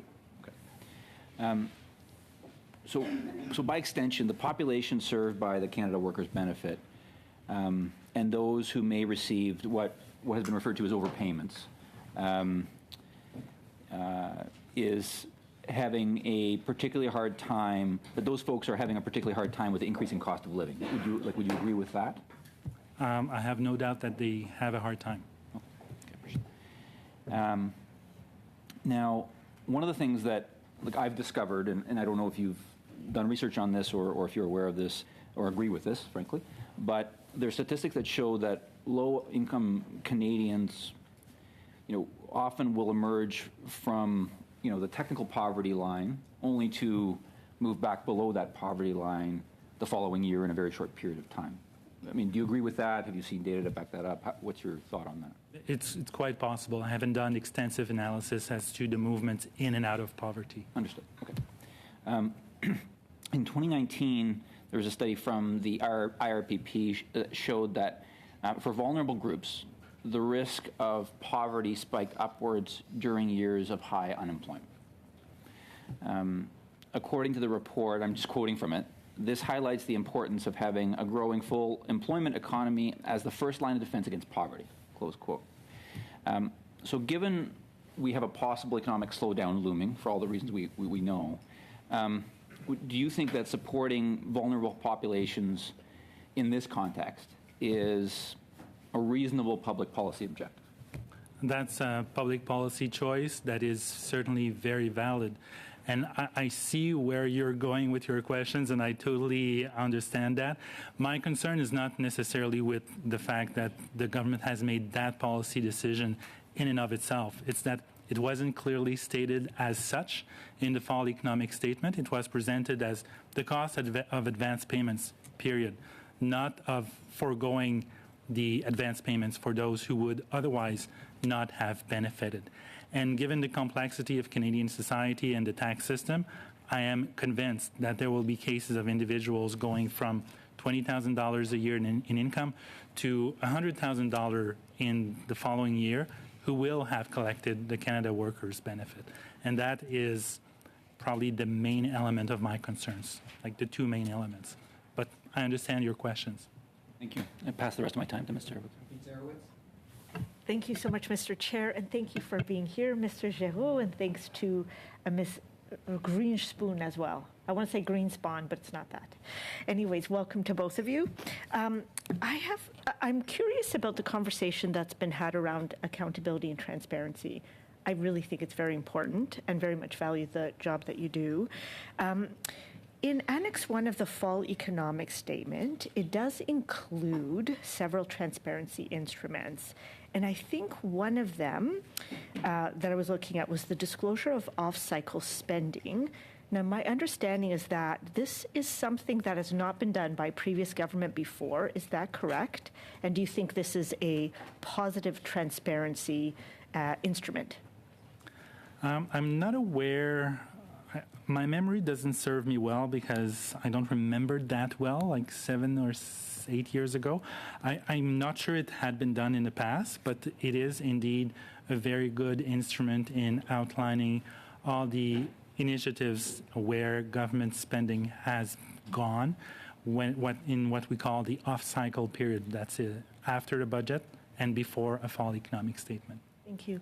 And then the other question I have is you've indicated, I think, in response to Mr. Blakey's question, there were, what transparency sort of measures would you like to see? You had suggested a number of very helpful suggestions.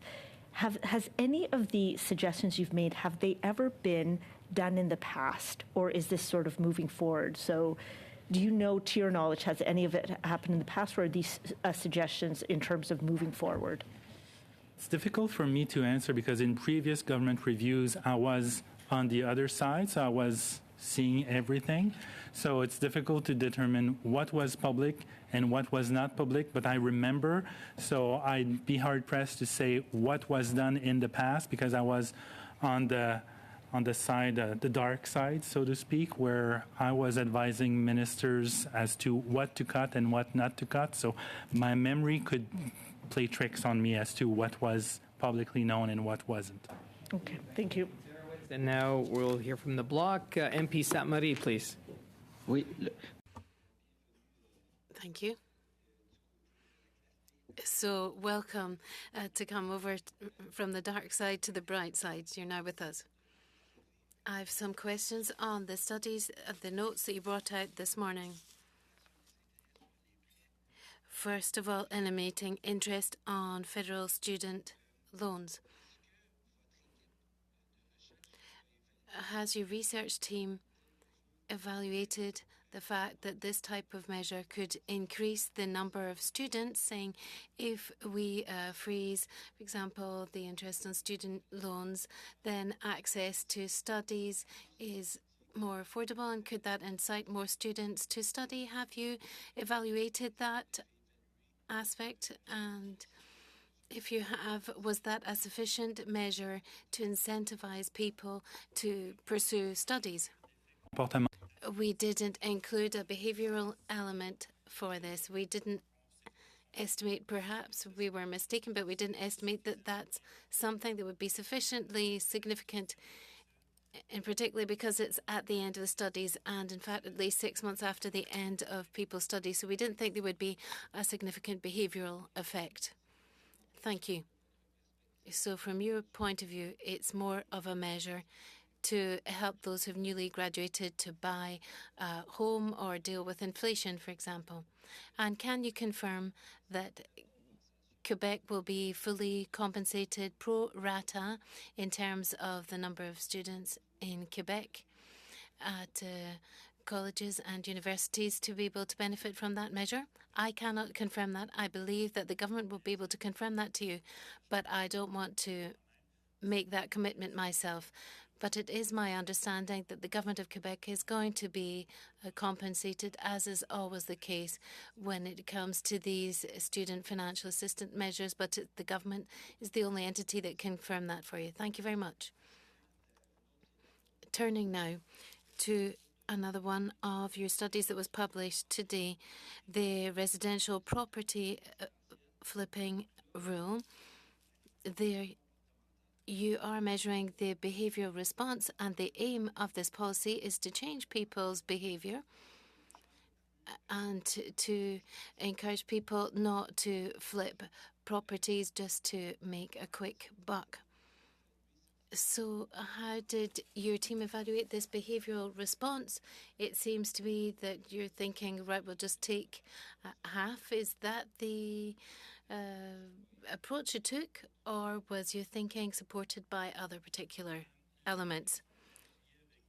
Our thinking drew on other elements, in particular data that comes from the Canadian Mortgage and Housing Corporation when it comes to these flipped sales in the region of Montreal. And we also looked at tax information from the CRA, aggregated and anonymized data, of course, on these quick resales, the flipping of homes.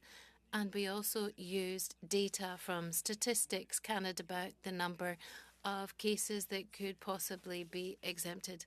If, for example, there was a death of one of the co-owners, or if there was divorce or another change of circumstances in their marital status. Thank you very much. That's very clear.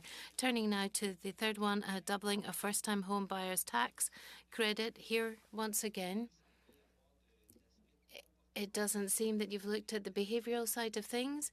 Do you think the fact that you're doubling this tax rate, instead of $5, it's going to be $10,000, and do you think that would encourage a larger number of new first-time home buyers? Or, given residential property prices at the moment, is it too marginal to really change behaviours? It would just help first home buyers who would have been buying a first home anyway. We consider it's going to be quite a marginal impact, given that a tax credit of $10,000 basically means that there's a tax savings of $1,500 in the year when they make the sale, or the subsequent years afterwards if there's no net tax to pay. So if you're buying a property at $200,000 or $300,000, the impact will be minimal. We don't think it will be sufficient to encourage a large number of people who are renters to become property owners. That is why we didn't include a behavioural aspect. We may be mistaken. There will be some people where I imagine it will incentivise them to do this, but we don't think it would be a measurable, significant effect which would really change our cost estimates in a significant way. Thank you very much for shedding light on all this. Thank you. Okay, merci, MP Sainte-Marie. And now, actually, to our final questioner, we have NDP MP Blakey for the final 5 minutes, please. Thank you very much. On the question of the anti-flipping tax, I was just curious to know, following up on your exchange with Mr. Sainte-Marie, it's about a 50% behavioral change, if you will, or the anticipated behavioral change ends up being about 50% of the cost structure. I'm curious, and obviously there are reasons why in people's lives they may buy a home and then sell it within a year. Some of that is covered by exemptions.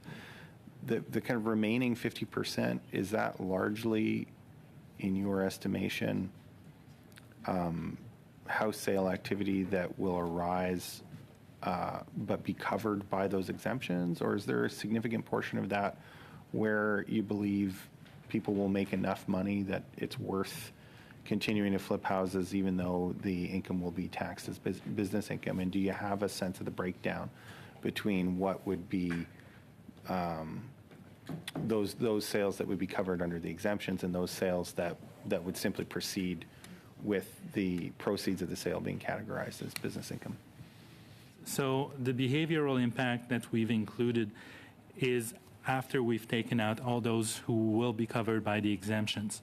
And we believe that there will be a significant portion of those who are currently flipping houses that when they hear the word additional tax to be paid, that will be sufficient to discourage them.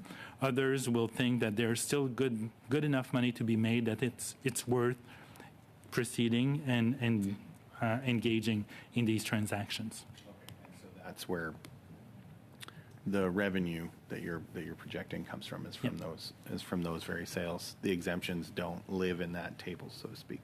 Okay, thank you very much. I was curious to know, I know recently you did, in response actually to my own query, publish some numbers about what kind of revenue would be generated if the Canada Recovery Dividend were applied to the oil gas sector and big box stores. And I was just wondering if you could share with the committee your findings in that regard, both in terms of the particularly in respect of the revenue generated, but also if you could share what that criteria is and then how it would be applied to those businesses. I would be happy to share that with the committee. If I remember off the top of my head, I would mention it right now, but I'm aging and I forgot the numbers, so sorry for that. Well, that's fair enough. Perhaps you could follow up with the committee. Just interested to have that be a matter of record. You had also mentioned, we talked earlier about the $54 billion of the roughly $80 or so billion windfall that the government has seen in its revenue. Of course, we know that the government has purchased the TMX pipeline. We know that the cost of that pipeline has increased significantly. Can you let the committee know whether those increased costs are reflected in that number, and if not, why those expenditures don't appear on the government's own books? Do you know? Sorry, we would have to follow up with that. Okay, yeah. Thank you very much. I think you may find the answer in the fact that that investment is being run through the Canada account, which does not relieve taxpayers of the burden of that money, but it does allow the government to, it relieves them of the obligation to record that expenditure where everyone can see it and apply it to the numbers that we study here at this committee. So notwithstanding the fact that that project continues to accumulate a larger and larger expense for Canadian taxpayers, and I think many are now of the view that not only is it going to cost Canadian taxpayers more, but that the discount at which the government will end up selling that pipeline continues to increase. Those findings and those numbers never reach this table. They don't reach the Government Operations Committee table. There is no table in Parliament where those numbers land as a matter of course for study or deliberation. And I note that if you add about $22 billion to the 54, that actually the government windfall is essentially completely spent. And about a third of that expenditure, approximately, is on the TMX pipeline. So we can make a big deal about the $54 billion, but I think a bigger deal that doesn't get talked about enough is the fact that almost another half of that again is being pumped into the TMX pipeline, and it's hardly ever talked about here in Parliament because of what I would characterize as accounting tricks by the government. And I won't ask you for comment on that, but I will thank the committee for the opportunity to put that on the record. Thank you very much, Mr. Chair. Okay, well, thank you, MP Blakey, and that does conclude our questions. And we want to thank the Parliamentary Budget Officer, Yves Giroux, and Christina Grinspoon.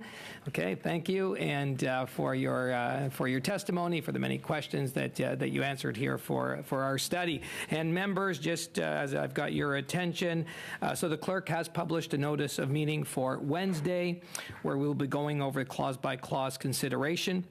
And if all goes well there on Wednesday, we would then move on Monday to Bill 241 and clause-by-clause consideration on Monday of 241. And members, I ask that if you do have any amendments for 241, if you can get those in by Thursday at noon hour.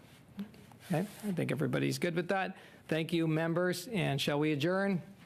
We're adjourned.